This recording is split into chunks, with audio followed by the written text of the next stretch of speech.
Well, hey, Stunthangar fans, welcome. Sorry we had a little bit of a delay here. My camera would not turn on, but after some uh, um, particular well placed knocking and thumping, I got percussive maintenance to work, and it is now live. So, welcome. It is Monday night, July 29th, 2019, and we will be here until at least midnight. Depends on what kind of crowd we get. See, we got one stunt hanger fan out there on YouTube watching now, and the chat box is now open. Okay, so feel free to post me a text chat if you're on the YouTube page watching, or feel free to join us if you are one of our watchers that likes to come in with a camera and a microphone, and we'll have conversations about aeromodeling. And this might very well be the last stunt hanger hangout we do before we have to switch over to a new system of broadcasting. And we'll put out something later in the week about the link to get to. And fortunately for most of y'all, the link won't change every night like it does now. I can see some times when it might have to, depending on who gets a hold of the link, but it'll still be in the at the bench thread if you fail to bookmark it anywhere else. But otherwise, you can just book that one link. And unless you come in and the show's not here, then you don't even have to go to the at the bench thread. But that's where it will be, just in case. So Bob Bishop just joined us. Hey, Bob, welcome. And hey, Jack Snavely. Oh yeah, won't miss it if possible. How you doing, Rusty? Looking good. Yeah, Rusty's still here, looking okay. I need to adjust my camera angle a little bit here, get more in the picture. There we go. And yep, got my stunt hanger shirt on. Let me clear this message telling us that Hangouts is going to be disappearing. And so hopefully, yeah, we'll get a crowd in here. We never did get a full report wrap up on the Nats. So if anybody's got any more pictures, videos, or whatever from the Nats, then we'll be glad to host that and show everybody what we've got. Make sure my sound is on. It is okay. So we're ready to rock and roll. We got Bob, we got Jack, we got me, and we got whoever's out there lurking, waiting to listen. It looks like we got about 10 people watching. So what was that? Looks like I'm getting some odd audio feedback, and that would be Sparky. Hang on just a second, and there it is. Saw Sparky's plane flash in. Let me focus on that. All right. Oh, that's Sparky's profile, and there comes the Sparkman himself. How you doing, Sparky? I'm doing good. I guess this is going to be the last hangout, huh? Yeah, that's what I was kind of telling everybody. If we sign on Monday night and it's not working, we'll switch over to the other uh, one whose name is forbidden. But one way or another, we'll be on the air. We'll figure it out. Well, I found another one that allows 200 people, up to 200 people in a video call. Boy, that'll be like herding cats. If we can't make the one where, oh, by the way, I paid the extra money. So because you're having problems with OBS. OBS, Yeah. there's now a record button on that. Just hit record and download the file. Okay. I'll take a look at it this week. I'll settle down in front of the computer and look it over and learn what I can. And I made sure a couple of weeks ago, I made sure that I had the newest version and all of the any updates since we first started using it. And so hopefully we'll be good to go. I'll let it default to what it thought my best settings would be, and we'll see how that works out. Did you see the Wix aircraft little impromptu live stream? No, I didn't. I've been busy with doctors and stuff, so I haven't had a chance to get on the forums. Except posted one post about SpaceX hopper the other night, and nobody responded to it. Yeah, I watched the video of the cow part flying thing. Yeah, that's it. Now I got a couple of smart ass comments today. Finally, somebody commented on it, and so I don't know if they were just being humorous along with me, or if they didn't understand my version of humor. But in any case, yeah, I did see that right before I logged in. Gerald's out there. Hey, Gerald. Glad to see you out there, Rusty and all the Stunthangar people. I was glad to see they got the thing to fire, and I was glad to see that Wednesday's attempt actually was a purposeful shutdown. They had just developed more combustion chamber pressure than they had expected. Yeah, but it ain't cow fart. Yeah, with that new type of engine. Yep, cow farts are more powerful than ever expected.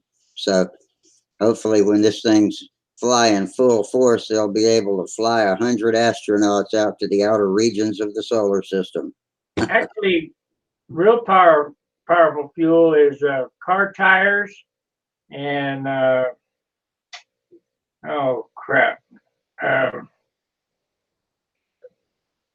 What is that laughing gas stuff? Nitrous oxide.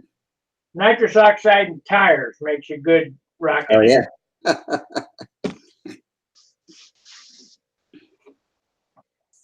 Well, I got 4 days left. Five days left to paint. 4 days because I'll be traveling on Saturday. 5 days left to get this in color. It's looking pretty good so far.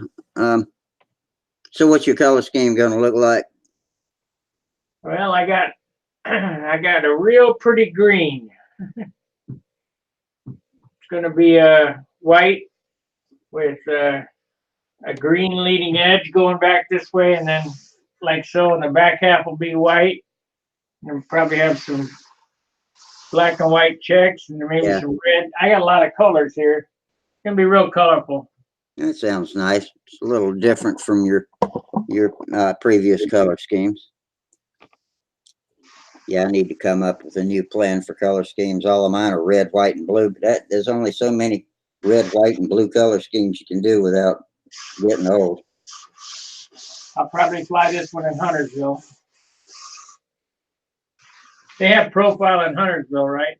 They do on Saturday. Yep, no skill classes, just everybody's all in. That's my favorite event too, because I like getting up and flying with all of the guys that are better than me. So I try harder when I'm flying with people that are better than me. Hey, we got a super chat. Super chat from Gerald. Amount of whining. Yeah. Thank you, Gerald. Appreciate the super chat. I didn't even see it. Yeah, it popped in just a second ago while we were talking. 10 New Zealand dollars.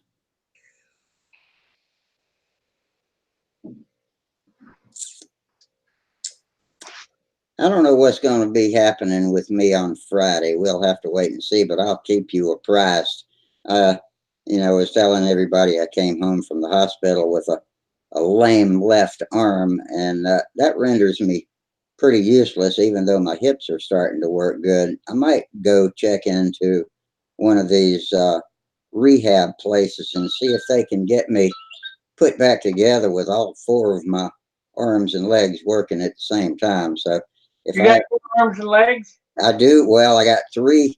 I got 1 arm and 2 legs right now. So yeah, I need to get all of them working. So if I miss any time because of that, I'll be sure and let you know ahead of time what's going on. I'm not looking forward to that, but it's looking like that might be the best option I've got. So I'm pretty useless around here, and I need to be able to use what I got. Right now, I ain't got it all. Bob Bishop, too many bar fights. Yeah, Bob, that's it. I've been in too many bar fights. Maybe Sparky's been in more bar fights than I have. And a few. I'd be willing to bet on that, yeah. one night you told me you'd been around the block a few times more than I had. I said, yeah, I think you probably went around a different block than I did too. Yeah. John Skukaluk. Hey, John, good to see you out there. John wants to know, what are the keys to keeping a profile stunter lightweight?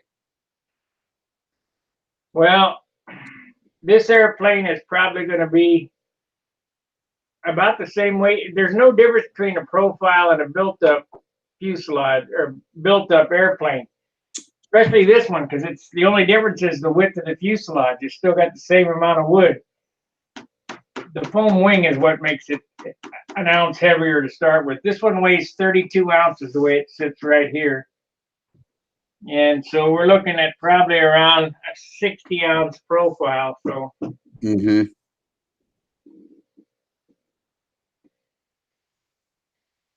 one for my this is my high zoot Super Tiger 60. That's what I'm going to run in this airplane. See if I like that Brian Gardner ABC motor. If I do, I'll be ordering another liner. Yeah, it's a pretty good looking airframe. We were talking a few weeks back. I think it was back when Bob Hunt was still visiting with us about the benefit of making the flaps shorter than full span wise. There's Gerald. You need to let him in. Yeah, I got him. There he is. We got some kind of ringing going on in the background. Hey, Gerald. Hi, Steve. Hi, Sparky. I'll just grab that phone. Sorry. Okay. Hello, are you the party to whom I'm speaking? Right. Any long walk to have food order? Yep. Okay. Yeah, I like this. I'm going to do a built-up one with this profile. It's different than my other airplane. If you look how the tail goes up and back instead of straight. Yeah. And I forgot what's inside that fuselage. If you've got geodetic ribs inside of that fuselage, or is it just solid? No, it's geodetic ribs filled with foam. Yeah, yeah, that I remember now. Balsa. It's kind of a slow project because I really haven't been working on it. This week I've worked on it more than I worked on it, prior. Yeah. There's been a lot going on this summer, in the first part of the summer with Huntersville, Triple Tree, Rodak, and the Nats. It's just people have to start going out and flying and then maybe get back to building in the later summer.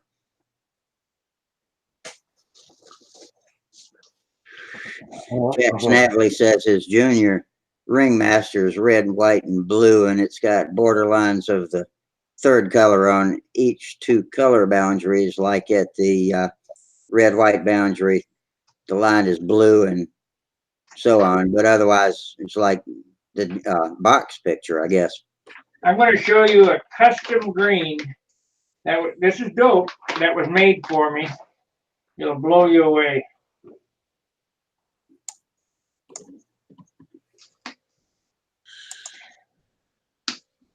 I wonder if we could pack it with any more tape. Don't paint your belly with it. It's in a can. They didn't want it to come out, that's for sure.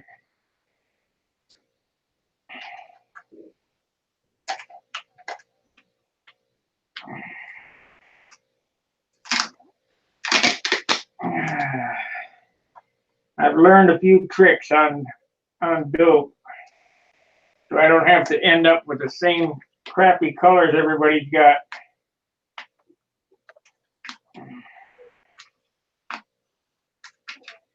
I was reading the video on the paint that supplies your paint and Wilkes or whatever it was called. I've got a crap throat, so I can't talk very loud. Sorry. Yeah, I see you sound a little hoarse there. Yeah, I got a cold, and I had lost my voice completely yesterday to my boys' great amusement. They sort of just to me on, trying to get me to yell at them, but I couldn't. Bunch of little smart asses, aren't they? Yeah. This can is like Fort Knox. They didn't want me to get into it. Is that from Randolph? This is Randolph dope, yeah.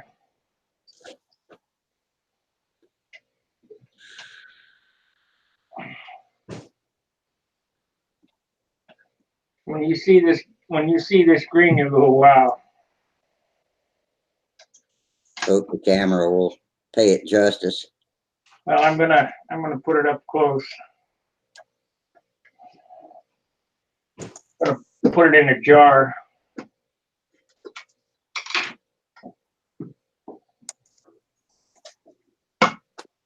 Is this what you picked up from Wicks Aircraft Supplies? No, this did not come from Wicks. Oh. I'm gonna need a stick. But I did go to Wicks today. I watched the video. It was interesting seeing the huge range of metals and how they had to keep a history on each supply of metal that they got so that the testing could be verified. And just the range of shapes of extruded shapes was amazing too. I've been seeing a notification for a tour of Brodak's shop and workhouse, and I was wondering if that's the same old. I haven't watched it yet. Is that the same old one that Charles Carter did, or is this a new one from this year? I don't know who would have done it. I don't either. I gotta shake this. All the pearls settle to the bottom. Aren't there two videos of Brodak's? Isn't there Sparky and Charles's tour? Aren't they different videos?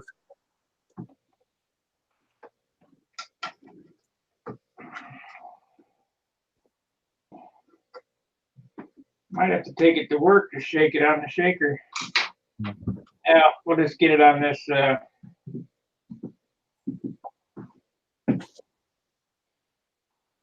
Oh, Yep, that's green, all right. That looks like a Don Jenkins kind of green, like he's got on his Scorpio. This is a GM color. Pearl green. is it sort of a medium green? It's hard to tell. Might have to probably have to take this to work and shake it on the shaker, or take it down to the paint store and have them shake it for me. Yeah, greens are hard. They often come out too yellow or too blue if they're not properly mixed. Yeah, I've never worked with green paint before. Here. Looks good on my finger, so. Let's see if we can get the shade. I don't know if the camera does it justice or not. Let's see here. No, not really. No, Hard to tell. There's too much shadow and it's too much to the yeah, it looks a little like olive drab. Mm. How about that? There you go. That's a better shot of it. Let me highlight it. There you go. Pearl green. You got to paint it over white. Yeah. I went to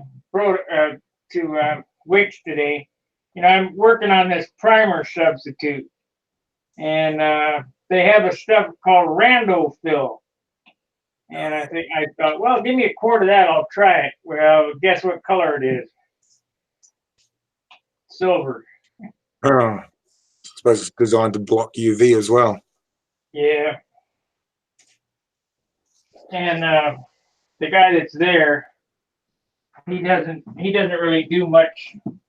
He doesn't know much about the paint, you know. So I said, well, you know, silvers have poor adhesion. No, this will be fine. No, better not. So we're gonna go with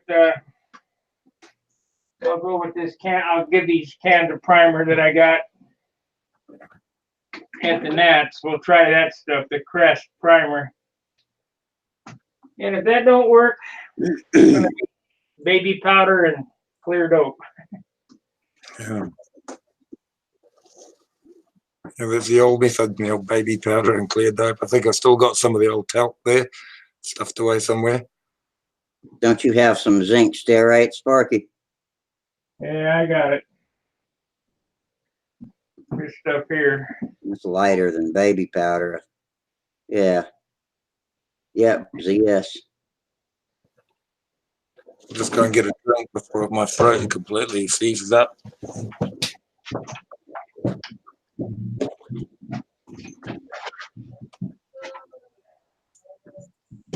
Don't I have some? Yeah, I got some of everything. I'm gradually getting a pretty good collection of colors on the shelf. Well, I brought white, black, orange, yellow, 2 shades of red, 3 shades of blue, and that green that is going to go on this, plus silver. It's going to go on this airplane. Silver trim. I might do gold leaf letters too. Probably going to be the Look most. what Gerald's got. Gerald's got him a official Stunthangar drink of Stunthangar, Dr. Pepper. Yeah, Hey, let's see here. The That's pilot's choice. Hold that can up here. Hold it up. That's a different can. That's I think that's the old can. I don't know. That one looks different. The pilot's choice, Dr. Pepper. Oh, that's a football. Yeah, they might make. Yeah, There might be ones for different markets. Is it football time in your town or something? It's probably been in transit a long time, so yeah, it's got the football stuff on it, but Probably 2 years old. probably. This is the can now. Mm. I got to step away for a minute. I got to take a 10-100 if any of you knows your 10 codes, and I'll be right back. How about Gerald, you and Sparky entertain the crowds, and if anybody tries to come in, tell them Rusty will be back in a minute. Okay. Yeah. For everybody, what a 10-100 is, Rusty has to take a leak. That's right. Yeah. Yeah, some things override wanting to be on Stunthangar, like needing That's on. a flash. Mhm. Yeah, Dr. Pepper did it to me. 10, 2, and 4. Yeah. What do you think, Gerald? Do you think this profile is going to make people whine? It looks nice. It really does. I like the smooth, beautiful flowing lines to it. It's sort of like your character in the tail. You know, it sort of looks a bit like some of your other models. And this is a little more elaborate than a normal profile. Yeah. I did that one on video where I put the push rod, and I ended up giving that away. I'm not thrilled with electrics. Yeah. Well, I suppose there's a reason for electrics, but there's nothing like the sound and feel of a glow. I suppose it's what my boys really like. Just the fun you get from starting up a motor. Like we were flying on the weekend, my twin behind me over there, and the twin glow engines, when they're in harmony, it just sounded so neat. It was just a great thrill. Wanted to show this. This is a Super Tiger, and this is one of those unobtainium mufflers. You can't get this muffler. Well, this muffler is originally for an Enya 61, and the bolt pattern's different. So what I did is I put the first hole in the front, and then drilled the hole in the back and retapped it. See it? Oh, pretty smart. Yeah, it's quite nicely done. Yeah. So don't let if you got a part that you can't get or whatever, you always make it work somehow. Yeah. Well, I'm sure the Super Tiger will be happy with the muffler versus a stack.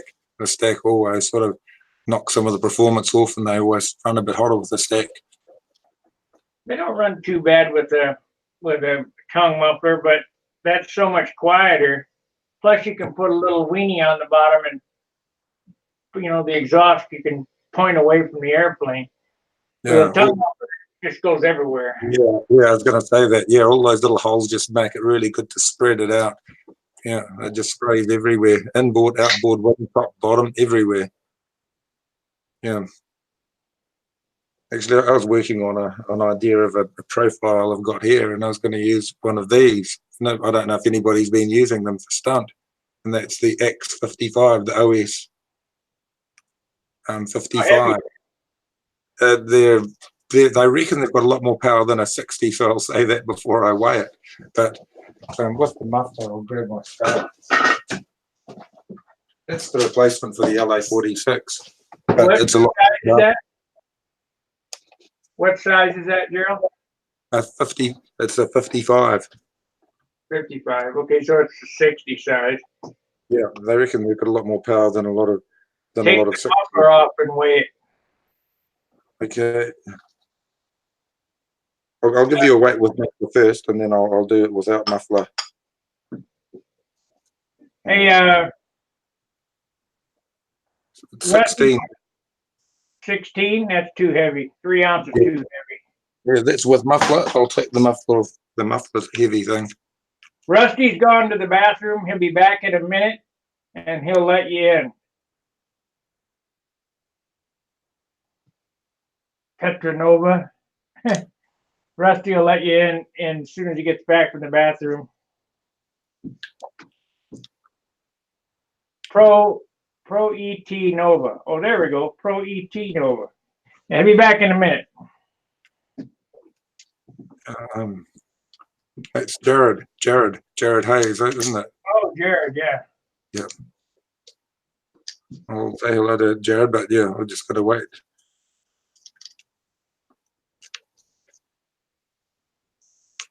If it's 13 ounces, it'll be all right, because then you can put a light muffler on it. It'll be within the ballpark. 14 ounces. 16 is too much. Where we go. Yeah, the muffler does feel heavy. It's a pretty chunky muffler. And let's see. Oh yeah. We're about 12.5 ounces. That's a good weight then.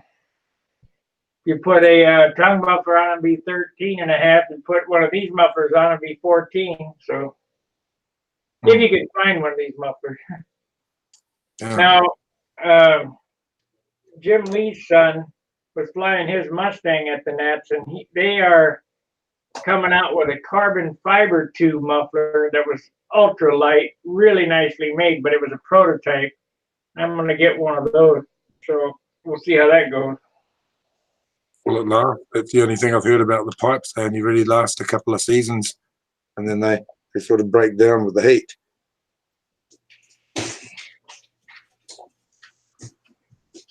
Well, you could be like Frank Williams and run aluminum pipes. Yeah.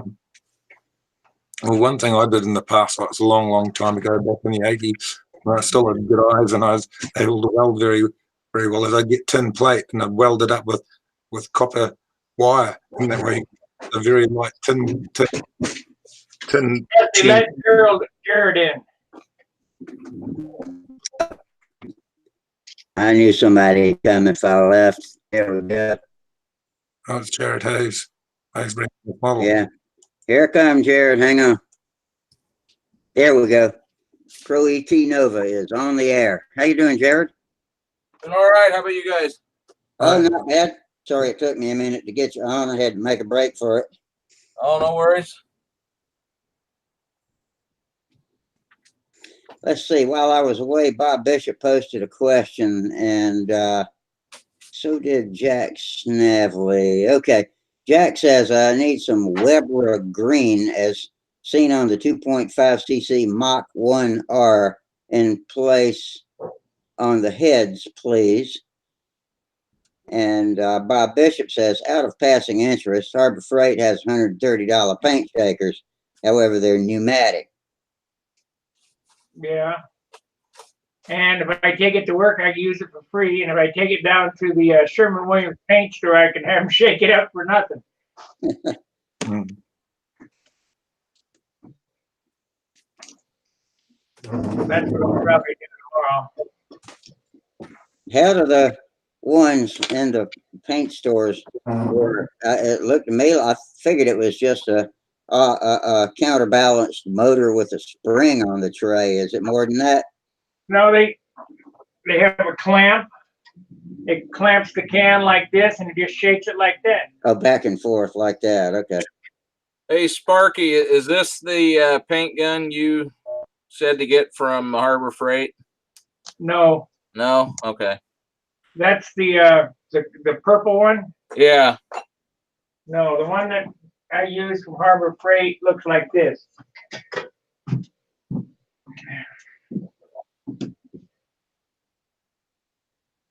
See it?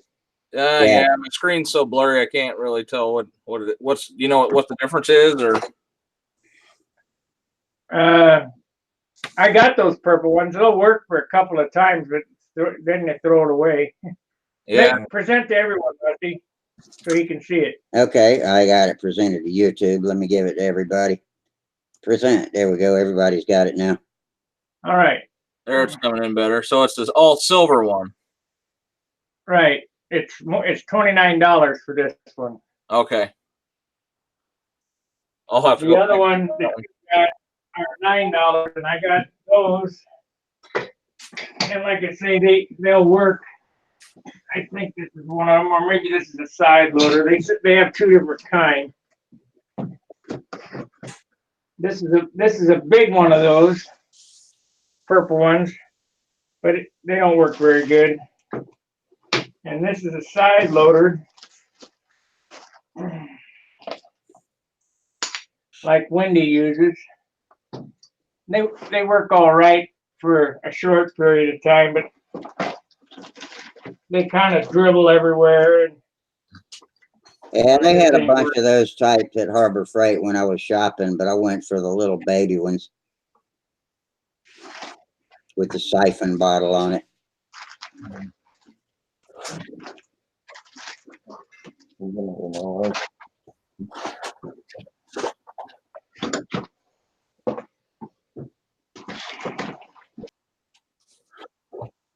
Yeah, I've got quite a few different spray guns, but one favorite gun that works a lot better than this.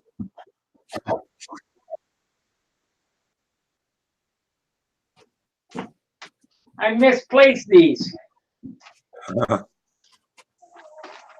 My buffing, polishing compounds and stuff. Yeah, I know. Now we got that. What's that we got? Oh, that's a Strega that Jared's polishing there. Yeah. Well, I think Brian's trying to get in. Thanks, y'all are on the ball tonight, and here he comes. Gotcha. Hey, Trey. Hey, you guys. We good. I didn't do much. Nothing is new around here. I tried to do some finishing after the molding, and I had a piece here.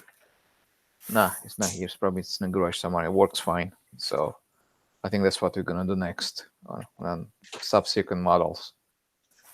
So that's all that's new. I went flying yesterday. Yeah, you had some pretty mild weather in Atlanta, didn't you? Yeah, it was very nice yesterday, but today we have storms coming in, and I don't know what's the weather for the rest of the week. So yeah, that's that. There's nothing else new.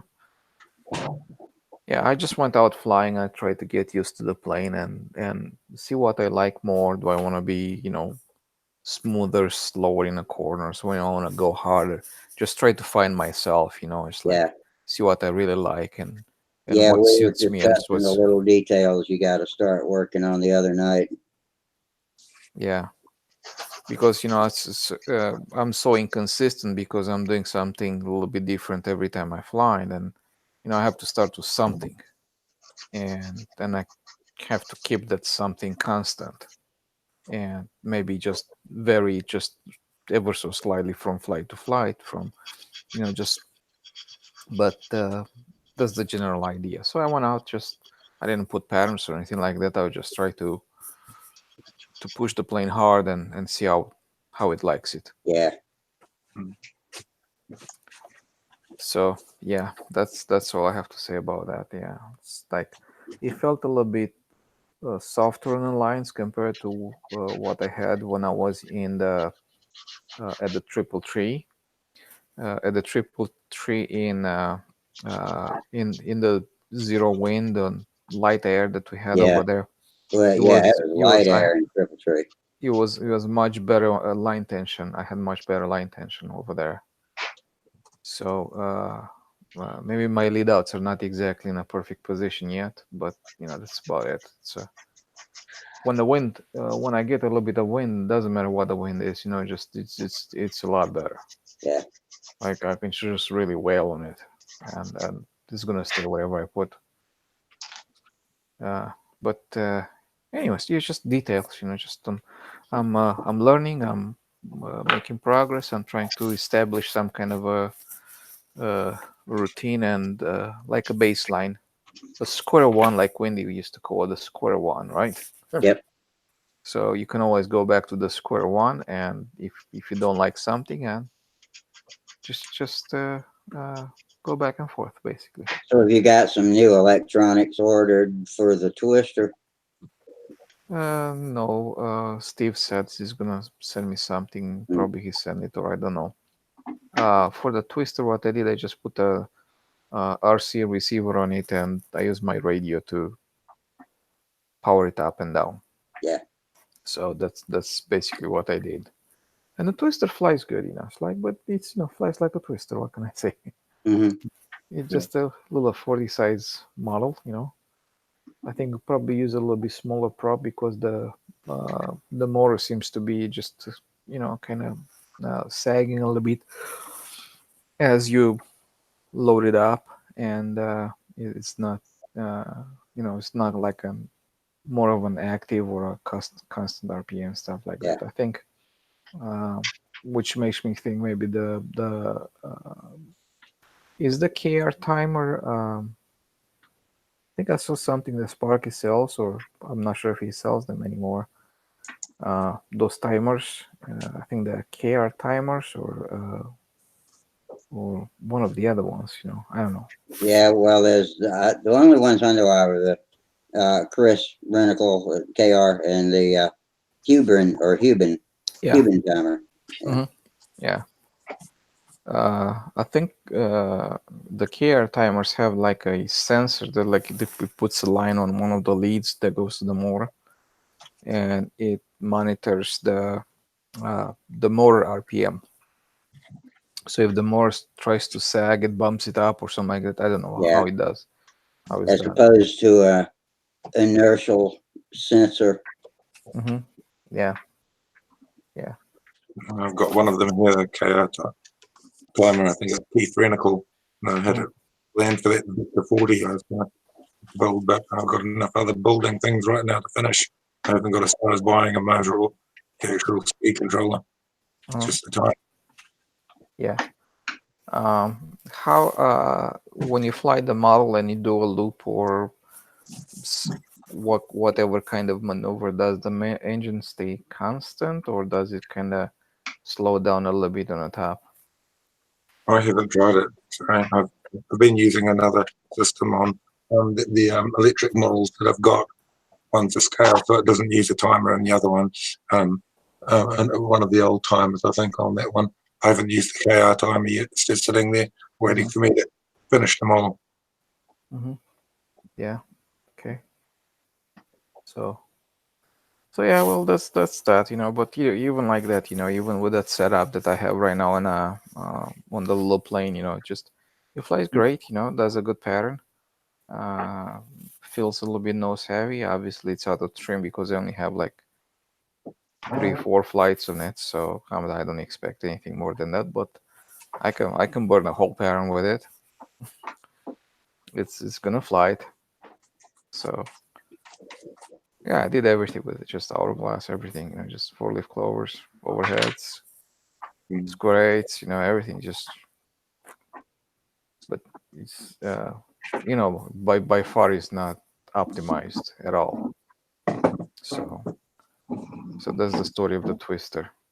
Yeah, I've heard some things you can do with a twister and other planes that have the full flaps all the way out to the tip is to cut them back 3 or 4 inches so that they don't have quite as much flap authority, and then just make that last 4 inches fixed or hinged so you can use it as a trim tab if you need it.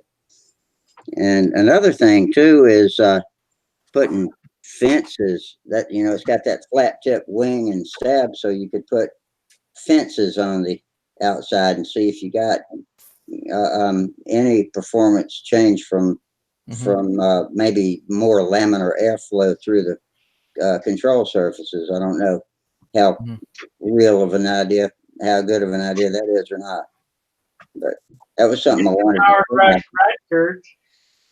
What did you say, Sparky? Get some Howard Rush rat turds. The turbulators. Yeah. Yeah, because so far I don't see how it needs it, or if it is of a benefit. But right now, as I said, I only have 3 flights on it, so it's nothing settled down. Yeah. For sure, the battery can take it. The more it pulls the plane, for sure, the prop is too heavy because it's a cut down prop and it's overweight. Probably the more of a 10.5 instead of a 11 cut down from 12 or God knows what else is being cut down now. So it's gonna work better for sure. I might get some 10.6s or something like that, 2-blade prop, something light that I can run it and run with that. So I think taking some weight out of the nose is going to be beneficial for the plane for sure. I might even add some tail weight to help it a little bit, because right now I think it's a little bit on the nose heavy, the CG is a little bit forward. I ended up moving the CG a little bit aft on my twister and liked the way it flew better. And I moved it back until it hunted and then moved it back forward until it leveled off without any effort. And that seemed to be a good idea at the time, but that was about the time I went down and didn't fly anymore, so I hadn't gotten back to experimenting with it. Yeah. So that's my experimental aircraft right now, I guess. Well, I think that's a great idea for just about any plane that you fly. If you start to move the CG back until it hunts and then push it back forward until it tracks and it's nice and stable, I think that's the best CG position you can get, because you benefit from the nice effortless corner with the small deflection on the control surfaces. So you maintain the energy of the plane, so it's not going to stall. It's just going to punch through maneuvers and not going to slow down or something like that. You can find out just how steady your own hand is too when you start pushing that CG back. It takes a lot more skill to keep that plane running steady when you've got a rearward CG. I see that with the boy, Otto's a bit more practiced and experienced, and he can fire much more rearward CG than Max. Max gets all waverly and loses airspeed and wonders what's happened, where he's just got to lead the plane more. Well, Jared, what's the red model that you were holding there? I've been wondering what it was. It was a flight streak or Brodak Galaxy. It's kind of like a flight streak. I don't even know that one. So, hey, that looks like a very nice woodwork in it, because the covering looks beautiful. Yeah, I got a couple little holes in it. I flew this up in Fargo over the weekend and had a landing gear wheel come off, and it dinged a couple holes in it. So got to do a little patchwork real quick. No, but I'm complimenting you on your woodwork. Oh, well, actually, it's my dad. My dad built it, so. But yeah, he did a nice job on it. He actually built this plane when he was recovering from back surgery years ago and was pretty much, couldn't really do anything other than stay at home from work. So he built this while he was recovering. So yeah, he did a nice job on it. Flies really good. That looks nice. Yeah, like when you shine the plane and you see the light just kind of dancing on top of the wing. Oh yeah, yeah. You can see how nice the flow of the covering is. It's like, especially around the trailing edge, which is tough to make. Yeah. So that's that. Looks good, man. Is it a 25 or 35 size model? So Sparky, how's your profile coming? Obviously, just almost done, huh? It'll be painted before I take it back to Dayton. Okay. Cool. Any idea what kind of paint job you're gonna put on it? Yeah, he's telling us he's got a nice green for it. Yeah, gonna be Going- green. Oh, that's cool. Mega green. White, green, orange, yellow, red, blue, black, silver. Gonna have all the colors on it. Yeah, just throw it across the room at it and see what it looks like. Yeah, try not to build a parrot over there. That stands out though. That is good. My brother, what am I saying? My oldest son Max did a little showman, and he's got that really vibrant color scheme, and I thought, well, that's just really a bit outlandish. It's a bit striking, but everybody comments, they just like the bright color scheme. And then a local guy, Richard McFadden, built two similar showmen, slightly bigger on a 30 size platform, and he's gone for really bright colors, and everybody just sees we admire the colors. It's just so striking. But I suppose if you want to show off your model, there's an easy way to do it, and then just throw some vivid color at it. Yeah. Paul Walker did something like that when he's playing for this year, and he's got this very bright yellow most of the plane, and the tail is a bright red. And they just like when he flies, it doesn't matter what background he flies it on. I just like it pops. I mean, it really pops. It goes like bam in your face. I am here. I'm the plane. Well, you don't get appearance points in profile, but my thoughts are if this airplane flies exactly like my other full-bodied airplane, if I take this airplane to the Nats and my regular airplane, I can fly in profile. I think they got profile at the Nats, don't they? I don't know. Anyway, and if I happen to dork my regular airplane, I can use this one. So if the paint job's good enough. Yeah. They do. I remember Mike talking about Sam flying profile, I believe, at the Nats. Are you gonna add any reinforcement on the aft fuselage area? Reinforcement like what? I don't know, something, because I know a lot of people are complaining about the profile fuselage on the aft section. They bend and turn and twist and They stuff like waggle that. and twist. Yeah, got Yeah. torsional and back and forth flapping. Yeah, Now, more like torsional. It'll have tissue on it. That's all it'll have. This is built up with geodetic ribs inside, and then filled with foam. So, I mean, will it twist? Yeah, it'll twist. It'll be fine. Mhm. The difference between mine and everybody else is this should be about 100% lighter. Mhm. How many percent? 100%. That's what we all hope, yeah. So that's gonna weigh 0. Nice. I was figuring it out. If I can keep it at 60 ounces, I'll be happy. But 60-ounce plane is really good. I don't see anything wrong with it. Especially if it's 60 ounce after you fuel it up. Yeah, it'll be fine. But that's the one thing. It's like if it's an electric plane and they say it's 60 ounces, that means it's the battery inside. If it's the IC plane and say 60 ounces or 70 ounces or whatever, it's no fuel added at the point. So There's no fuel at the end of the flight either. true. Yeah.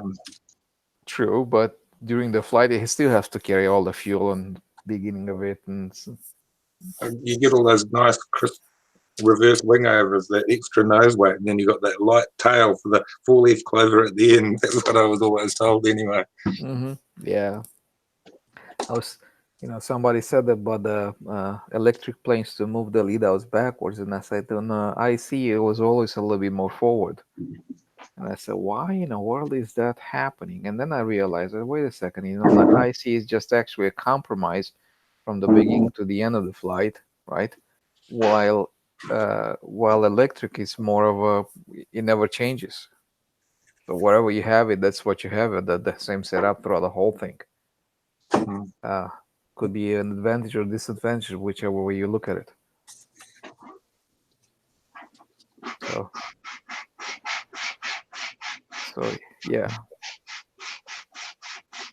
Well, I got enough stuff to build another electric airplane, but I don't think I'll ever build another one. How about an electric multi? That has an appeal, doesn't it? Like a Liberator or something that just looks exciting and would work well as an electric. It was real handy in scale, my electric. Oh, was that the shoestring? Was it electric? Yeah. I didn't realize that. It doesn't ruin your matte finish. That's what I like. On a scale model, you can have a beautiful matte finish and it doesn't get oilied until you start swapping around, you're flying your glow models, and then you get your oily fingers over your matte finish anyway. Yeah. That's or somebody in the pits decides it's time to burp their engines and they burp it right on your plane. Yeah.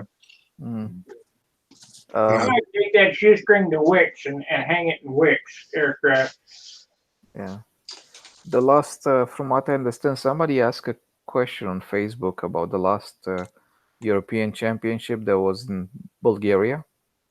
And they flew stunt over there. They asked what was the ratio between electric and IC motor planes over there. And there was one plane that was IC, and the rest of them were all electric. Everybody flew electric, basically, except for one. One thing that bothered me, though, is they all seem to be flying a very similar formula plane. There was very little difference. They are either flying the Shark or they flying the Eagle design. This one of the two. It just seemed a little bit, I don't know, exciting in a way. I'd rather look at a field of different models, of semi-scale models and original designs and something different. Yeah, if there's one thing that the BOM accomplishes in the United States is that you will definitely see a lot of variety over there of all kinds of stuff. You'll be hard pressed to find two planes that are identical on during the appearance judging, and that's about the only thing. We're starting to see that here in this country. Yeah. That's what I'm saying here in the United States. I'm not talking about Bulgaria. Yeah. We're seeing that same thing here, though. A lot of the contests, it's monotone. Everything's the same. I prefer to see a wide variety of models and things that are challenging or different. I suppose I value the personal input too. Everybody's different, and some people are there purely to compete and get good scores. There's no pictures of these construction of these composite airplanes these guys are having. Everybody's got a phone. Everybody's got a camera. Yeah, well, they are kind of secretive. Yeah, they're secretive, all right, for good reason, I'm sure. Yeah, well, I guess I can take a look at them and I know exactly what they have on the hood. Well, I've seen pictures. Well, nobody else has seen them. Let's see them. This is the show me state. I don't believe nothing until you show me. Yeah. Well, what other news? I have one other news. I just received a message that I have more tooling board heading in my direction. So when that thing shows up, I'm gonna make a brand new mold for the outboard wing. So we're gonna have different outboard wing. That's gonna be designed specific to tailored to, you know, a shorter wingspan on outboard wing, and the flaps different shape and stuff like that, slightly different per, you know. Randy said, gave us some kind, you know, some. Mike Lanke just came back and commented on what I said about profile at the nets. He says he doesn't think this profile at the nets just classic and old time. So maybe he's right about that. I certainly don't know. Well, there's plenty of other contests that have profile, Brodax and Detroit. And Huntersville's got it. Yeah.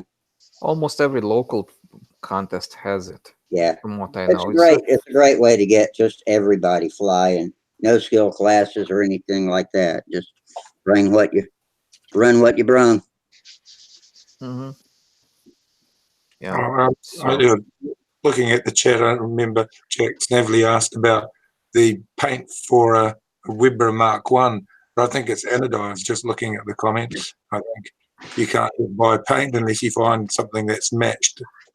It would be very hard to get that sort of finish painted. You really have to have it re-anodized by somebody. if you can get the paint code, you can make dope. Just put pigment to it, right, Sparky? Pardon me? You just add some pigment to it. Well, you mix. If you're using like a Sicken system or a PPG or whatever, you mix the paint, the pearls, and all the base colors, plus you add the binder, and then don't add the clear, the urethane clear into it. You add dope instead of urethane. Crystal clear. Yeah. And today at Wix, they have, you know, the crystal clear that Brodax sells. I had a problem with it. It wasn't crystal clear. It turned crystal mustard colored. Oh, no. But today at Wix, I tried to get some of their butyrate crystal clear, which is a non-tautening clear, and they didn't have any, but he gave me a half a pint, so I'll try that out. It says the rando fill is silver, so that won't work. Yeah. I mean, if you paint like Windy, that would work, I guess. But I don't like to use silver as a base because it's such poor adhesion. I have a question, and the question is, did you do any of you have any kind of experience with nitrate finish, nitrate only finish? Well, that's what they used to sell here in New Zealand, was just nitrate. They didn't have the butyrate. The butyrate dope was something we had to get through the aircraft industry. All the hobby shops just sold nitrate, and it's not foolproof. Nope. It's a better glue than butyrate, but you got to use a different thinner. So I've always used butyrate. Okay. Because since we fly electric, I don't give a rat's ass about, you know, fuel proofing. You could do the Tom Creasy paint job, $1.38. Craft paint, yeah. Yeah, good, yeah. There's not much point using a nitrate if you don't need to shrink anything and you don't need to adhere something to it, then there's some little point to it. Yeah, no, I don't need any of that. So the idea was to just paint the colors and put the nitrate clear on top of it, and, you know, sand it and buff it out and call it a day. It seems to work well with a like a Rust-Oleum crystal clear kind of can. If I were you on your airplanes, because the airframe is so light, I would paint it with any kind of paint.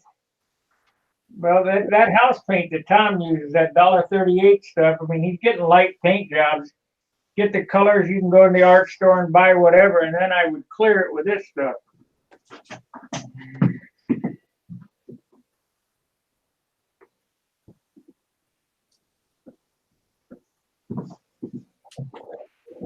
Just be careful because this stuff is heavy. I mean, you're going to add, you know, an ounce or whatever. This is the Acme, like Roadrunner Coyote Acme finish. 2-part. that would be a real shiny finish for you. It would be fuel proof, but you don't need it. But that's what I'd do. Yeah, that's that sounds like a plan. Yeah. So yeah. Yeah. Cool. Yeah. So what I just did a quick test and just put a couple, put a stripe, put another paint on top of it, and I shoot some clear on top of it. I sand it off nicely, and it just nice and flat, and it looked real good just with like a quick and dirty. But from what I understand, nitrate it dries up and hardens a lot faster than the butyrate. So you're not going to gel coat your molds and then do that. I guess that's heavier. Gel coat is heavier, right? Yo, Joko is crazy heavy. Yes. Okay, so what I would do on your carbon airplane is, if this primer works, I mean, I'll let you know if this primer works that I got, but I would use a primer like this and just shoot a mist on it, a blocking coat. And I don't mean blocking coat for sanding. I mean a blocking coat because I know what you're talking about. Black. Yeah. You want to start to lighten it up. And then dope is going to be your lightest because 50% of the material gas is off. Shoot a couple quick coats of dope on. You probably could put a paint job on that for about 3 ounces. Yeah. The thing is like, yeah, that works nice. If you want to have the plane with like having, actually, if you even want to have a base color for the whole plane, like for example, say you're what was the name of that red plane? Orange plane was my Monado. Monado, yeah. So if I was going to make like a Monado kind of paint job on a plane, I would just paint in a mold that orange color to begin with. And then when I pull the part out, I already have the orange done and finished, right? Yeah, okay. Let me know how that works. Yeah. I don't think that's going to work at all. You said that worked, didn't you, Doran? I think you told us about putting the paint into the mold first one night. It's difficult because anytime it doesn't matter how low tack of a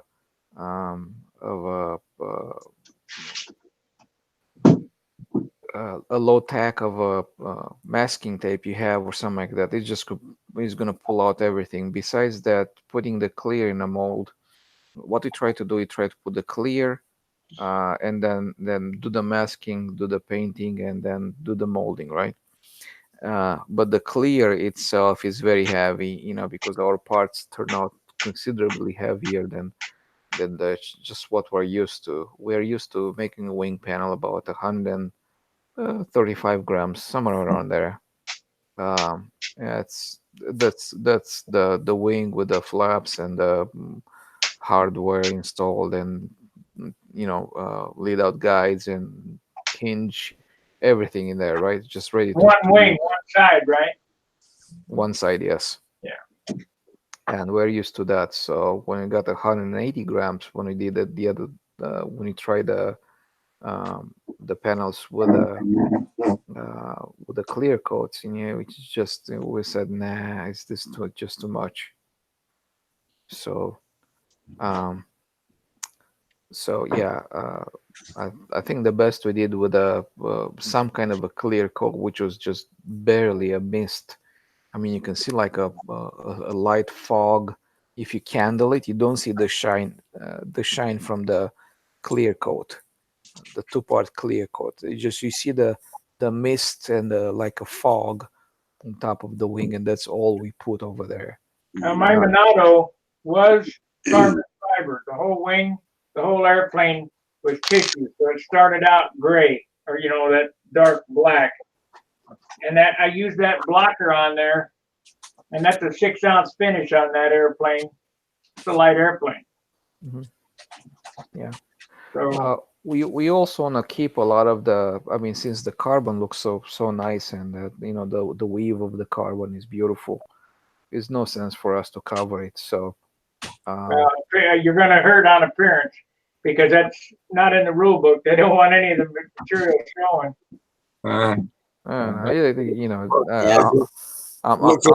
I'm yeah. kind of fed up with the rule book of the appearance with the shiny appearance and stuff Yeah, like that. So I like your weave showing on the revolutions. I think that looks great. it's beautiful, isn't it? Yeah.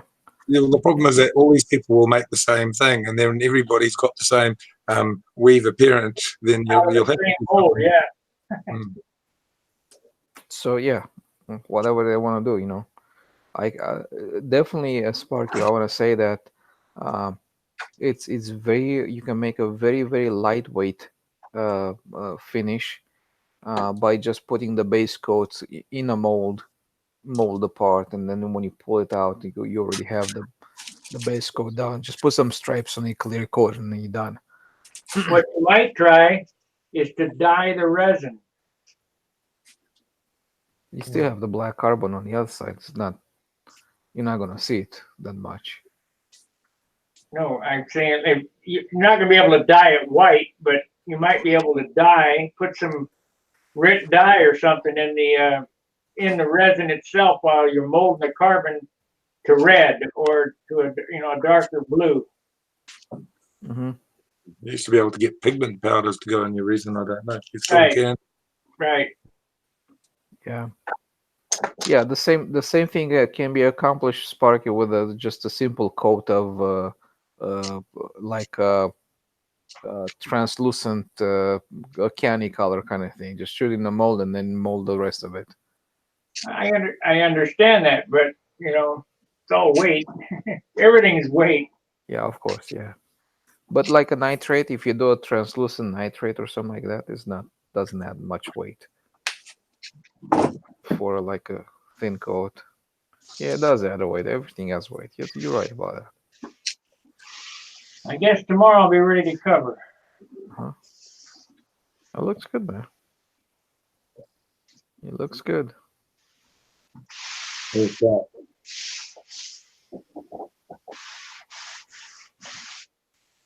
So I had to put one more coat on it tonight. Maybe I will.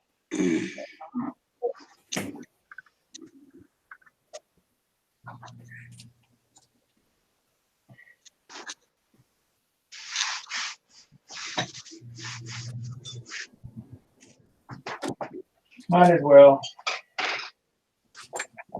Soap it up.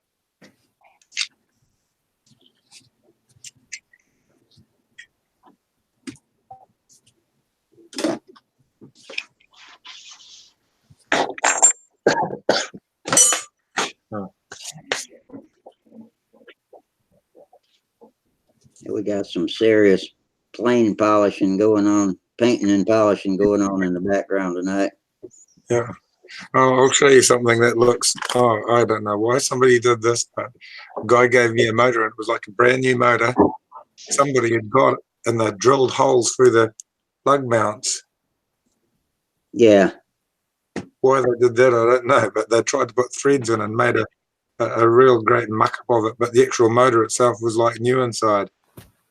And it was he said, "Oh, maybe you can fix it and use it on a scale model. It's an old G90." But they it was ventilated the crankcase, didn't they? they've stuck the crankcase. I was just thinking maybe I can plug it from the inside, put in some little hex screws into it and plug it, and I'll done. Yeah, set screw will go in there, and then JB welded in place. Yeah, heat treated. Yeah. This seems such a waste to get a brand new motor and drill holes in the side. I think it was going to become a paperweight or something. But it's that problem where the modeling's going outside of modeller's hands. Right, here comes, look at Trey's picture. He's got his fibers showing. Oh, yeah. I'll present it to everybody. Yeah.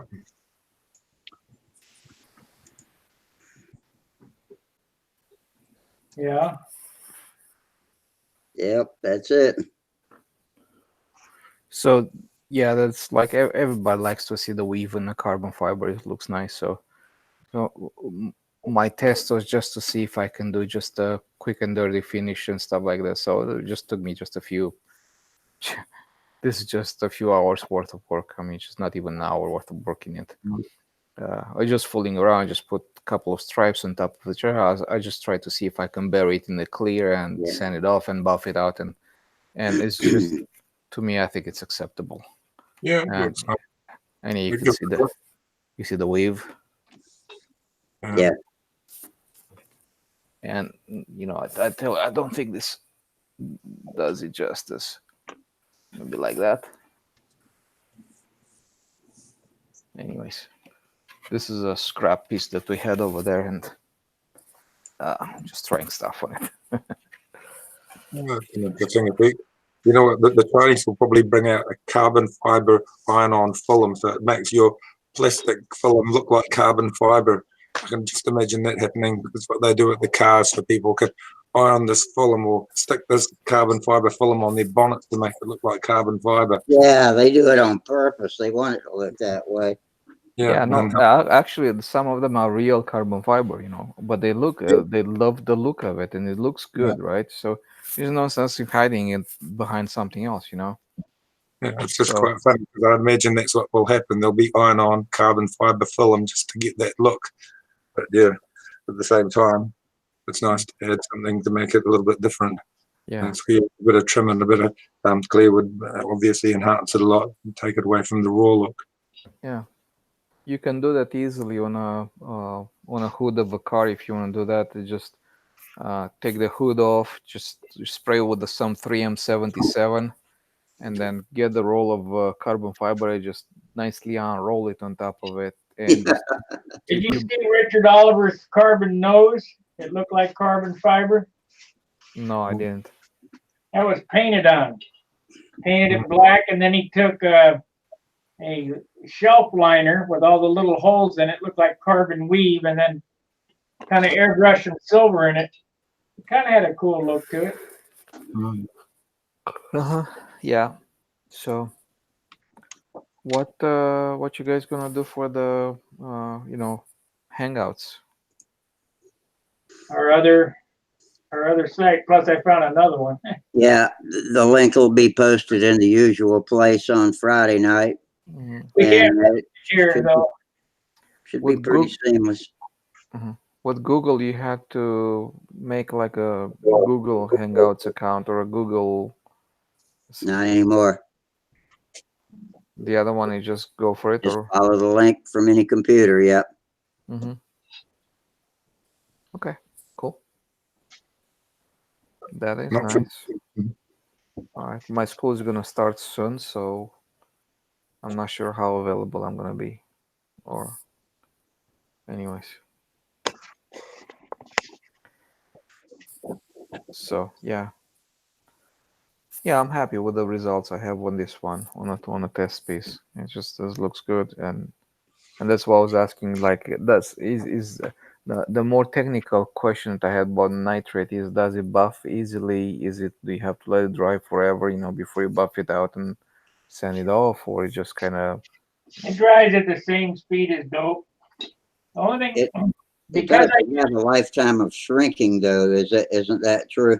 it's low shrink, they all shrink. Yeah, they all shrink. Yeah. Yeah. Well, even It's the same. glue. It's a glue to put your covering down with on a real airplane. But what I don't like about it is you have to use different thinner. Yeah. So that's why I never got involved with it. Yeah. Well, I understand. They have butyrate for fuel proof, and then nitrate for sticking the stuff down. Two different thinners. It's just a pain in the ass. Well, yeah, I definitely see that. But for me, I can care less about shrinking. I can care less about, a lot of stuff. I was just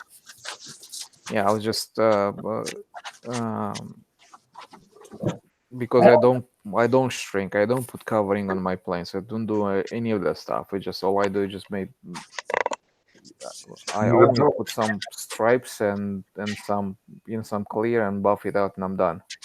The other problem you might have is it shrinks around a compound curve and then it pulls away. That's the problem that you're going to have if it shrinks more than you want. You'll have it pulling away from some of the nice curves. I imagine you'll. Yeah, I've had fillets lift. That is maddening when that happens. Yeah. Yeah.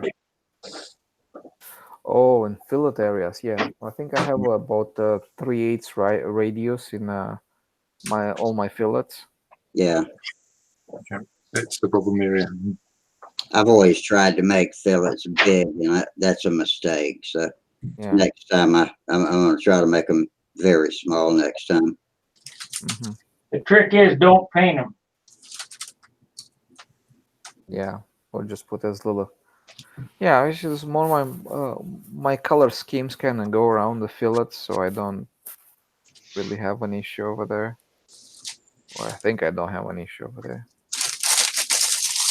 Well, I guess we have How to do wait you and see. how do you not paint them? When you're spraying the wing like this, you stop at the fillet, and whatever gets in the fillet is what gets in the fillet. I never shoot. Don't go within the fillet. Yeah, yeah, Just let the overspray do it. yeah. It's like spraying a car. If you get carried away in those fillets, you'll have real big problems. Like if you got like our Sunbeam Rapier's got nice wings on the back, and you get in between the wing and the boot and spray it all in there, and you create a real disaster because it all Yeah, all just of a sudden there's a bubble. all starts pulling away and going crazy. Yeah. You know, a lot of people think it's because they don't sand that area, but that's not why. The reason that they pull up is you have a fillet like this, it's round like this. Yeah. But then you spray it, you know, you put a good heavy coat of dope inside there, it starts to shrink and it stretches and it just lifts right out. It stays attached one on the other and just pulls right out. You know, I can definitely see that, Sparky, because the heavier the coat, the more likely you are breaking the glue bond that holds the paper to the fillet area, and then when as it shrinks, it's gonna pull it out on top of it. In addition to that, not only that you have the shrink, but you're kind of melting the glue bond. Yeah. It's a big problem with Airplanes and keep them light, you have to paint without using paint. it's a big problem with undercamber. What's that? Oh, sorry, undercamber wings on a free flight model. It was always hard to dope them and not have their tissue pull away from your undercamber on a free flight model. It always wants to pull away. So some people will glue it in with PVA, glue the tissue in with PVA or in an aliphatic glue, and so the dope can't pull it away when it dries. So it remains bonded to the ribs. There was a guy on YouTube that did a polyspan video of an undercambered wing. That guy was pretty good. That was pretty talented to do that. Yeah. All you're going to have is one bay and it looks awful, you know, just a little bit and it's obvious it's happened. Of course, his wingtips didn't look as good as mine, but his undercamber, I don't think I could have done it. Yeah. And they're a lot of fun building those free flight models, and it teaches you to build light. That's one of the great things. I suppose coming from gliding, you'd have a good idea of building light and building efficient anyway. Oh yeah, yeah. They do build like that's how I got started, anyways. You know, because in the gliders, when I had a panel, a wing panel, which is about 30 inches in length and about 5-6 inches in depth, you know, about the same surface area as a horizontal in a like a 60 size ship, right? They weigh like 54 grams, so they're just super light. Yeah, but that wood that you free flighters use costs $1,000 a pound. What? The wood that an indoor free flighter uses is about $1,000 a pound. Oh, that's something else we don't use in. I'm talking about DLGs, and DLGs they use foam. Yeah. Yeah, they use this. It's called solid core construction. What they do is they machine the cores about 30 thousandths oversize, and that's 1/32 oversize, right? And what they do, they put the carbon fiber, they put the core, and then the carbon fiber on the other side of the mold, and they compress this whole thing together. They just smush it to the finished size, and they don't add much weight, but it's a solid core in the center. and is rigid. It doesn't flex a whole lot, other than a little spar here or there, which is mainly a spar made out of either a 1 millimeter carbon fiber rod or 0.8 millimeters carbon fiber rod, one on top, one on bottom, or some flat kind of a carbon fiber for spar. That's all I put in there. Kevlar. Jared, what are you using for covering there? They don't cover. Well, these are combat planes, so this is that clear, heavy duty saran wrap stuff from those Ukrainian combat planes. So I flew a little combat over the weekend, and I got to do a little repair. I'm missing a section there. Mhm. I got another one.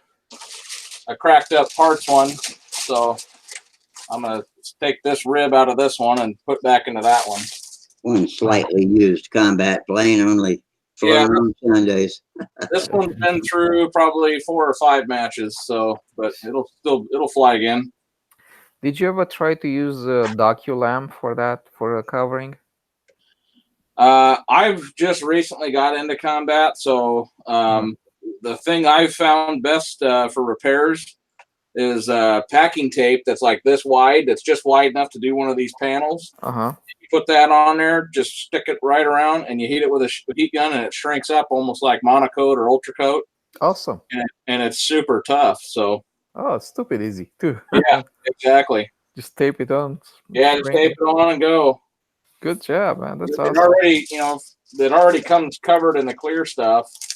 And then when you knock holes into it in a match, then you just grab the old packing tape. If it's a small gash, then just the regular stuff will work. But if you got to do a whole panel, you can get the wide rolls on Amazon. And Dave Fisher has like 6 rolls of them in his truck, and so I've borrowed some from him. And you can do a whole panel and then hit it with a heat gun, and it's all shrunk up, ready to go.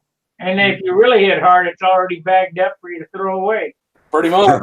Pretty much. I was talking to some guys that were flying combat at the nets, and I was thinking about this compression molding that they use for gliders on with the composite on the outside, right? And obviously, you can put some extra material around the leading edge, some areas over there to reinforce them. And I was thinking, if you have like a contact with the other plane, that carbon fiber plane will just cut right through it. Yeah, well, these are foam leading edge. Yeah, it will cut right through that. You're normally coming up from behind. It's the trailing edge. The trailing edge on a lot of them are all carbon fiber now anyway. But the prop will still cut through the carbon fiber trailing edge. They make quick work of them. Yeah. It's all repair techniques. That's what you learn flying combat, how to repair them. It's a big. Bob Mears has got different videos on YouTube repairing them. Yeah, that's part of the combat world for sure. Yeah. Well, my son was flying an old 36 power combat model of mine, and the muffler came off. It had a tactone muffler, and the muffler picked up like 20 mile an hour, and he was holding on the weekend, and he got quite a buzz out of it. He said, "Oh, that's just so fast. I've never flown anything so fast." But yeah, a big thrill for them. Our next stunt plane is going to use some combat technology for building a wing. So we've got that done, the high point of the leading edge really far forward on some of those flapless stunters now, using what's a combat wing. I've seen that quite a bit on that. The Kawasaki and ones like that, they've got a combat like wing. Yeah. I might have to run off any second if the bus comes. My son's school bus is going to be here any minute. If I dive to the door of the house and isn't on fire, I'm running to the bus. Yeah. So interesting.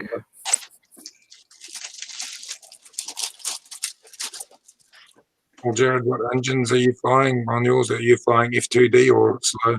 Well, these are speed limit combat, so I've got ASP 25s on these. And then I've only got one F2D set up when it's got a Fora 15 on it. Yeah.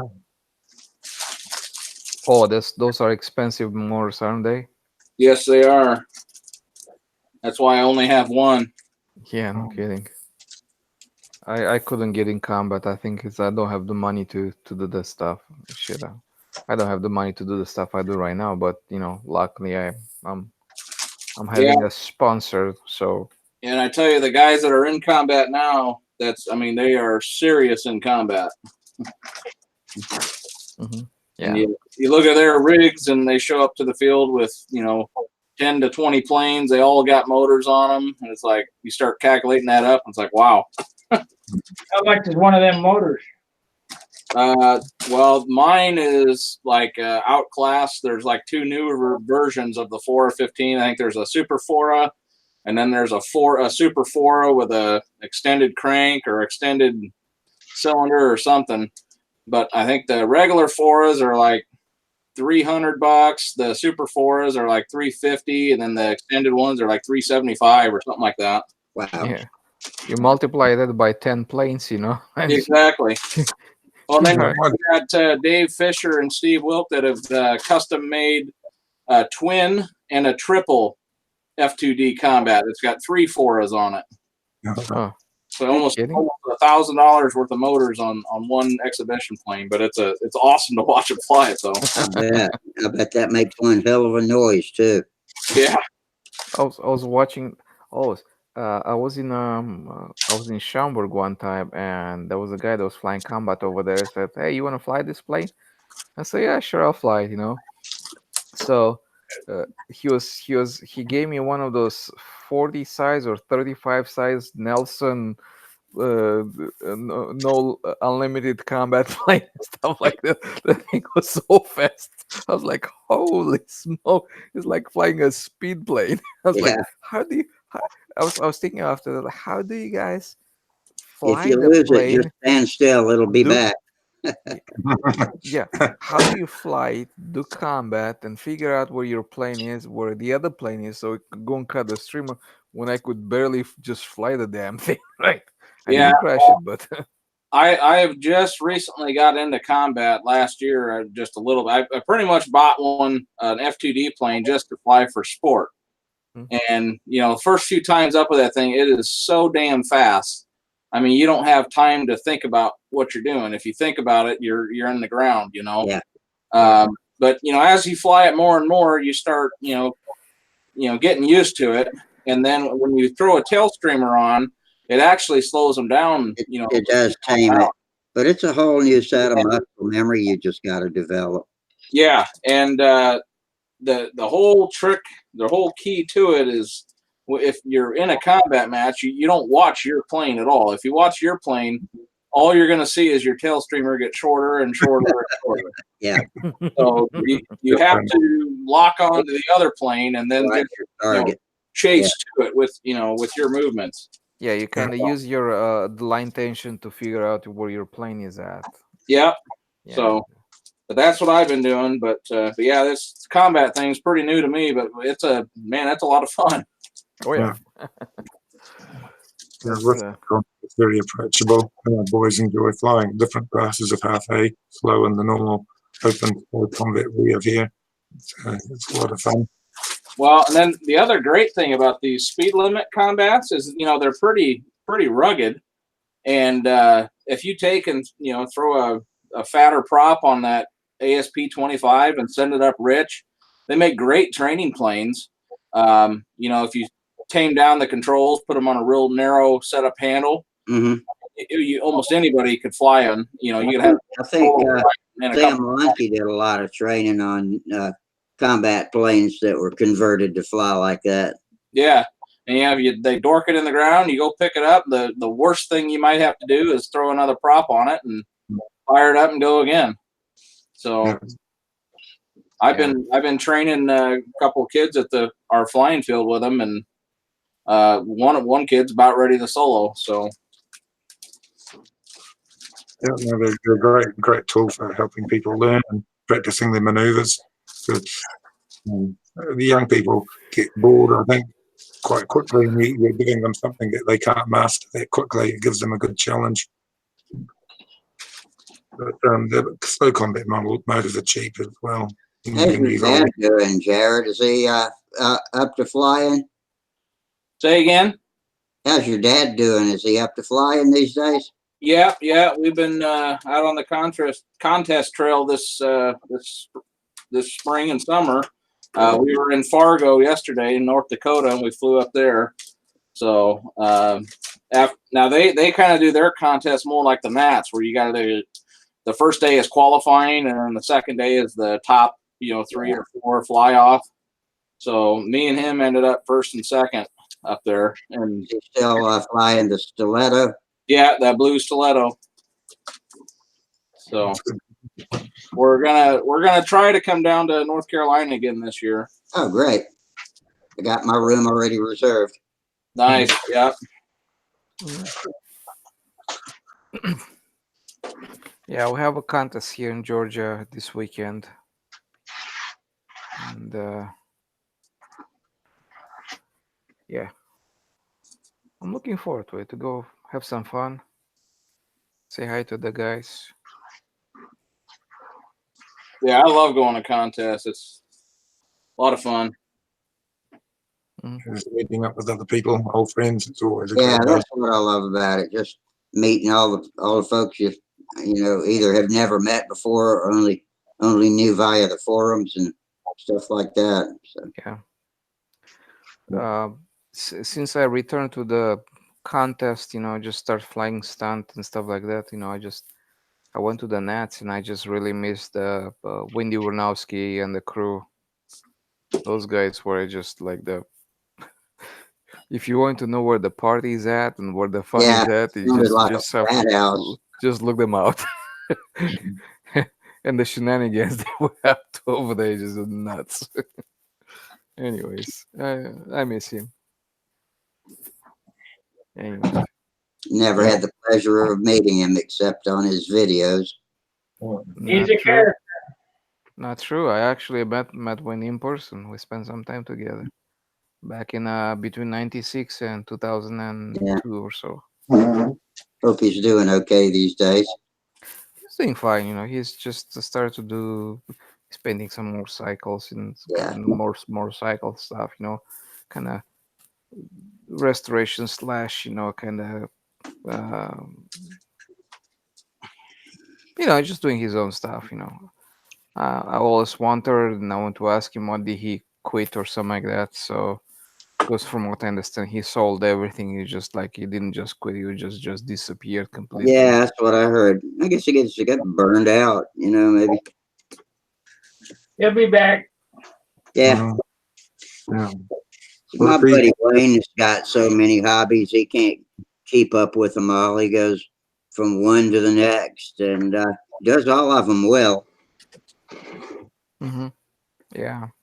All it takes is one motorcycle crash. He'll be back. Yeah, it's about hard part of motorbikes. Yeah, they're unforgiving. You can walk away from your plane crash and repair it, but not all the motorcycle ones are easy to walk away from. I'm still living my last great crash on the neck. Yeah. Well, guys, I want to say good night. It's been fun. All right, Trey. Yeah, kind of a sublime Monday night, but glad you came in and joined us. Thank you. Sure, And yeah, no telling what's going to happen Friday, but we will make a show available for you. So check into the At the Bench thread and see what that brings you, and we'll have something cooked up. Okay. Okay, good All night. right. All right. Good night, guys. Yeah. See you. Yeah, the Google people don't want us to have any more fun. Nah, imagine that. I think it must cost them a lot of money. Think all the bandwidth we're using up. I know, no kidding. Have you ever looked up any other live Hangouts just to see what other people are doing on Hangouts? Yeah, that's how this got started. I think Pat Kennedy is a member of the Static Modelers Hangouts that they do. I got I got the idea from YouTube Modelers, which is a model railroad forum. I don't know what they're going to do. You know, we have our one other option. Plus, I have another option that's just been made available that can handle up to 200. Yeah. But the problem is this is the problem. It's transmitting it to YouTube because YouTube is the standard where everybody goes. You know, everybody gets the notices out of there. Yep. So we got to make it available on YouTube somehow. Unfortunately, that's as bad a time as it could be, but I think I'm going to be having to leave the show for at least a week or two when I go to this rehab facility to get my body back in shape, and I'll be better off for it. But it's gonna hurt not being able to do the show on a regular basis. But I'll keep you apprised as to what I am doing. All right. Maybe I can do it from there. Depends on how much noise I'm allowed to make in the middle of the night. So Why would you have to do rehab in the middle of the night? Well, we do start at 9:40 here. I guess we don't have to have a set start time, but like that. So that's the only reason. I don't know if I'll have roommates or whatever is going to be going on. I have no idea what I'm getting into, but I just know I'm probably going to have to go, and we're going to start looking into it tomorrow. I need to get fixed. This is my do or die time. I need to get fixed once and for all. So what's happening with Hangouts? Well, Google and YouTube, which are one and the same ownership, they're shutting down Hangouts.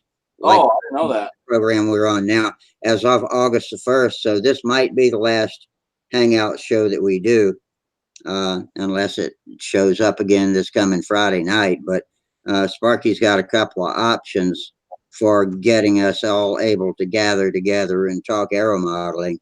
But we'll put the links to it in the same place. So when Friday rolls around and y'all come looking for us, if you see a different looking link, just follow that, and hopefully you'll drop right into where the show is.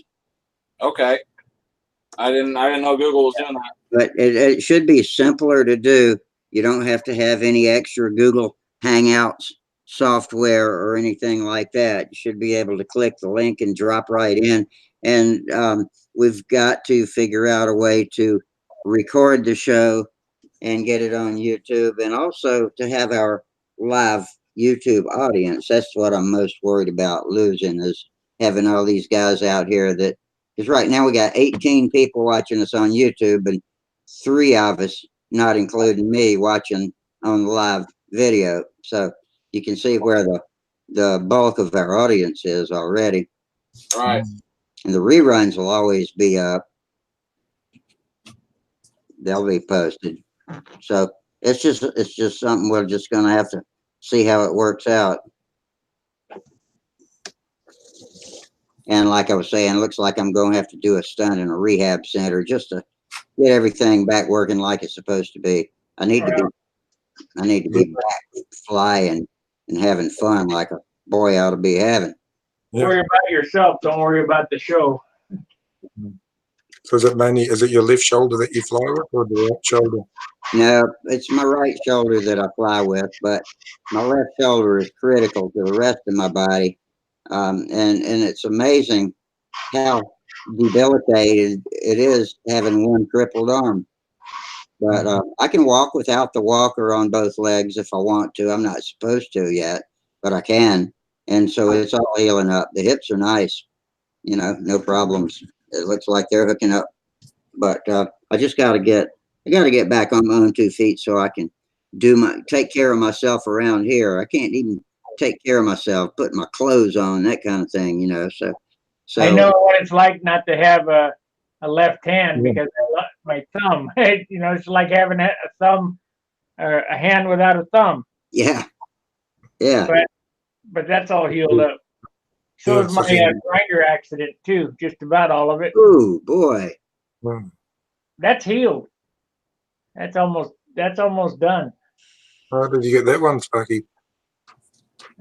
Before the gnats, I was underneath the truck grinding, and the grinder went up and hit the frame, jumped back at me, and Oh, Lord. landed in my lap. And I put my arm out there to block it, and it got me real good. Took all the skin off. I just super glued it up and went on about my business.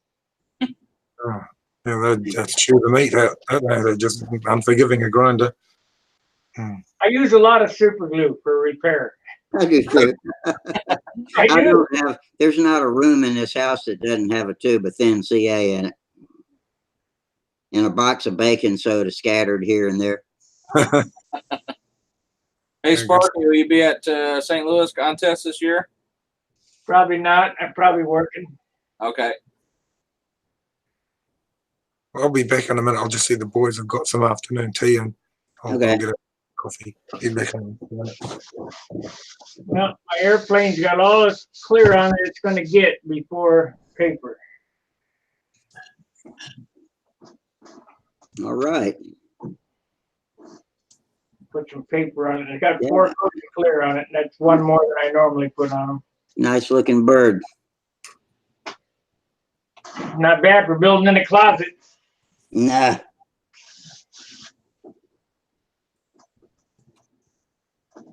But I gotta give a lot of credit to my buddy John for letting me come over his house and work on his real nice table over there. Yeah, that does look like a nice shop he's got over there. I enjoy watching y'all work together. We got a lot of stuff going on for this year. Should have had it done this year, but it'll be done for next year.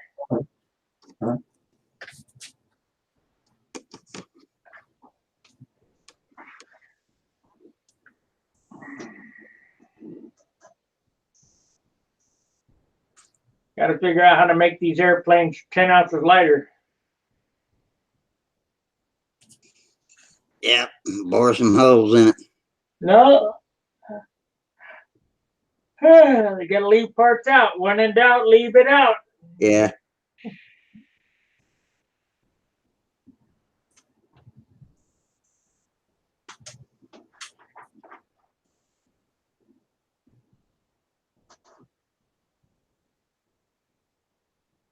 That's my motto.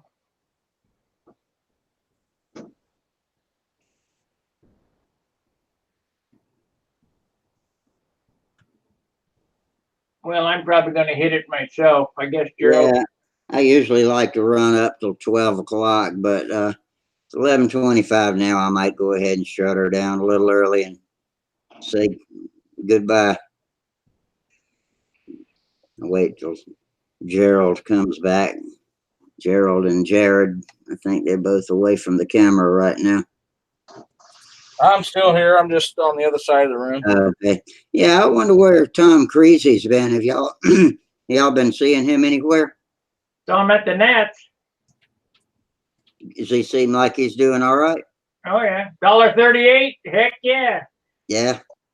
Guess he's still seeing after his dad, too. I know that was taking a lot of his time up. Family matters.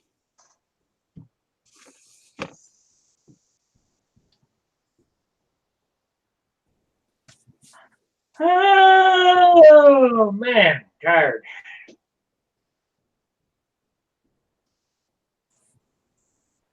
All right, guys. I'm gonna hit it. Look for a building video tomorrow.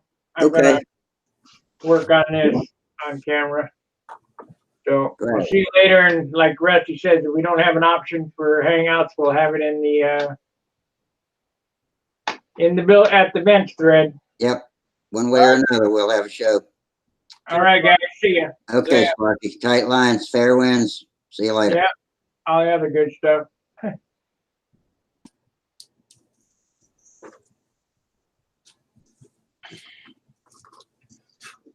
All right, Pat McElravy. Really enjoyed the hangout. Hope it continues. Bye, guys. Thanks for dropping in, Pat. Appreciate it. And all you other tubers out there, we got 11 of you out there right now. I'm going to sit here until Gerald and Jared come back and say good night to them. Then I think we're going to go ahead and cash out.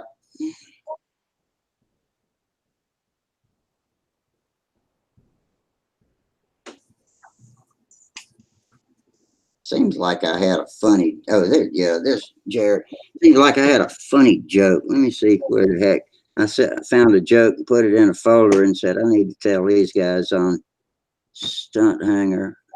And I got so much junk on my Hangouts material. Maybe it's in there. Scaling down a Thunder Gazer, YouTube keyboards. Oh, okay, here we go. Oh, it's a Harley mechanic joke. I should have told it while Sparky was still here.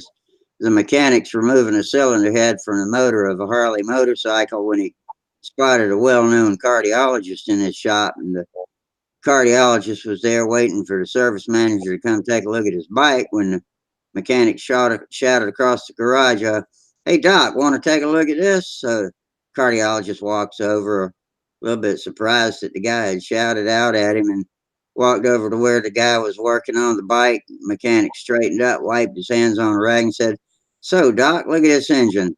I open its heart, take the valves out, repair any damage, then put them back in. And when I finish, it works just like new. So how come I make $39,000 a year, pretty small salary, and you get really big bucks when you and I are doing basically the same work? What do you think the cardiologist said?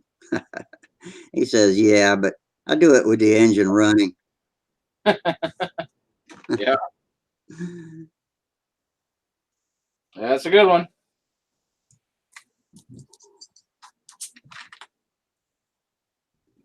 All right, Jared, I'm not going to wait any longer. I'm just going to say good night. And I hope y'all can find your way in on Friday night. And whether or not I'll be able to be here or not, I don't know. But Sparky will be here for sure.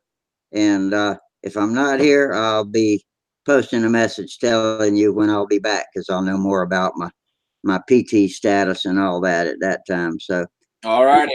until then, fair winds, tight lines, and we'll see y'all later, man. All right. Good Have a night. good one.